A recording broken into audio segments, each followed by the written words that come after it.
ইনি হচ্ছেন আমার বাবা, ডক্টর নন্দলাল গাঙ্গুলি। গোটা কৃষ্ণনগরে বাবাকে এক ডাকে সবাই চেনে। ডাক্তারি ছাড়া বাবার জীবনে দুটো কাজ, এক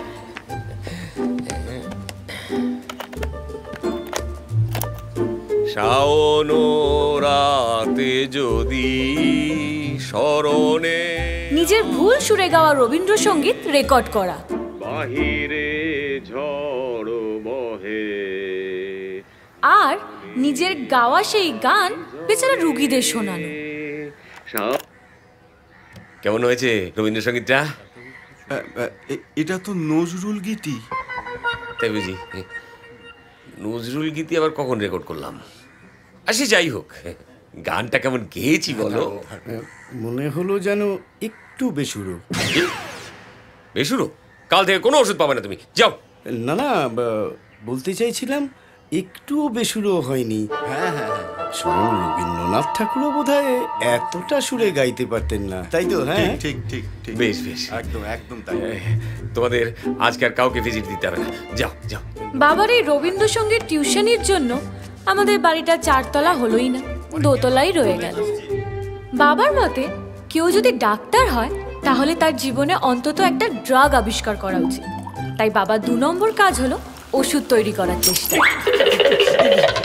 নন্দা, নন্দা! হ্যাঁ, ঠিকই ভাবছেন। বিপদে পড়লে আমার বাবার মুখে যার নাম আসে সেই নন্দা, আমার মা। ভেটকি মাছের পাতুরি, কড়াইশুঁটির কচুরি, এঁচোড়ের ডালনা, এগুলোর তো নাম শুনেছেন, কিন্তু না, আমার মা এসবের কিছুই বানায় না।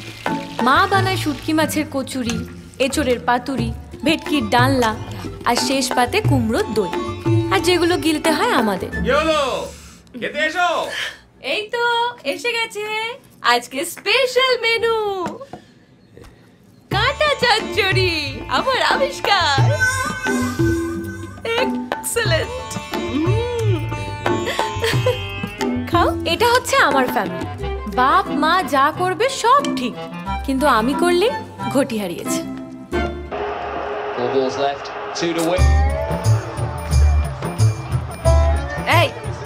এই কিরকম বসা রে, অসভ্যের মতো পা ছড়িয়ে, সারাক্ষণ ধেঙ্গি ছেলেদের মতো হাব ভাব।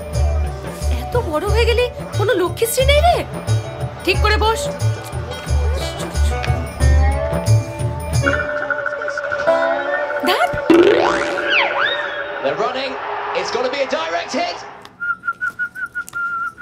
কতবার বলেছি না তোকে, মেয়েদের এভাবে শীষ দিতে নেই। লোকে দেখলে কি বলে? ক্যাচ। আরে বলবে মেয়ের ট্যালেন্ট মাই বুঝলো না।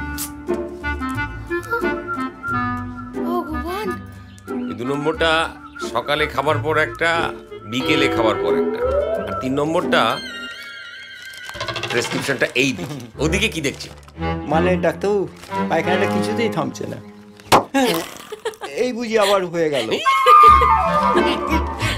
যত দূরে দূরে চলি, কাছে পিঠে ঘুরে চলি, মনে হয় বলে ফেলি ভালোবাসি তোকে।